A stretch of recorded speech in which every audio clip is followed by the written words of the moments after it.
So let's talk about immigration. So something close to your heart as someone who's come here at age 5, as you point out, legally. And we've seen a shift in policy fairly dramatically from Trump, which was zero tolerance, border wall, no unaccompanied children. Biden has initially started taking unaccompanied children, has now expanded that to some families at some point, has stopped construction on the wall. Where do you fall on immigration, which is going to be a key issue in this race? Yeah, Between those two, where do you 100% on the side of Donald Trump. He's 100% right on immigration. You cannot even have separating children and families? you cannot have a country without a border. It's not possible. The definition of a country is a country with a strong border.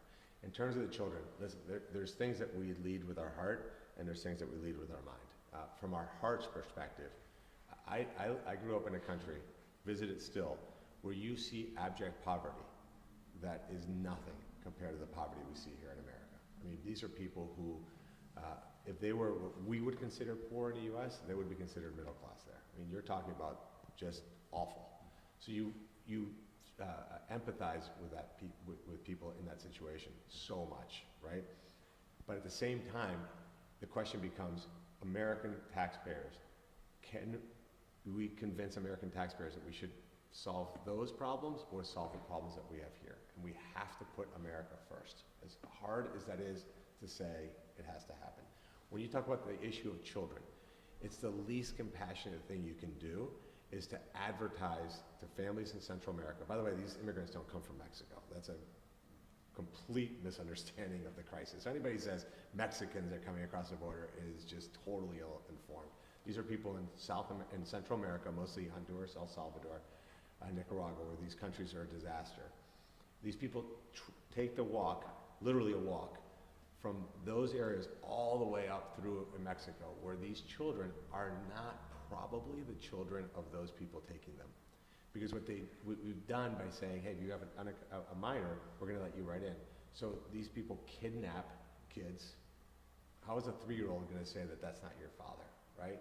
And what do you think happens to those kids once that family crosses the border? Do you think they say, oh, well, let's make sure they go to a nice family, an adoption? Awful things happen to them. So we can't incentivize the idea that you bring unaccompanied minors or minors across the border. We have to be harsh about it, because being harsh is the compassionate answer, because that's what prevents these families. You have kids, I have kids. Can you imagine what it would be like to say, take my 5-year-old and my 3-year-old, you saw the 2 girls thrown over the fence. Imagine what that would feel like as a parent to say, take them. Because to them, they think that when they get across the border, it's all sunshine and roses. It's not. It's not. So it's terrible. Like I said, I'm all for legal immigration, obviously. If not for legal immigration, I wouldn't be sitting here just talking about on that point then, if the border crisis were reduced or solved even for a while, if you were in Congress, would you advocate at least increasing the legal immigration for specific work? Because we saw President Trump change some of those policies on who could come in, but do you see room, I guess is my question, to increase legal immigration so people like your family and others, or those with specific trades or skills, can get in? So for sure, number one, we have to have the border solved. Nothing can happen until that happens. I think Donald Trump's 100% right about that, because we've heard this since Reagan, right? So you have to solve the problem at the border. We have to finish the wall. We have to reverse those executive orders of catch and release. We have to have seeking asylum happen at their home countries. All that has to happen. Once that happens, then we can look at what is common sense things to do. So for example, when unemployment was at 3.1%, can we dial up the legal immigration? 100%, right? Especially in low-skilled jobs in other areas. However, right now we have a pandemic that's massively affected our working class. We need to get Americans back to work first before we start thinking about bringing more, especially low-skilled workers, into the U.S. So it's about balancing those two things and making sure that, again, the immigration policy works for America. And again, there we have to lead with our brains. We want to lead with our heart, believe me. It's awful. But you have to have a sane policy around immigration. And I think what I will say is that Republican politicians have done a very, very bad job about talking about immigration in a reasonable way.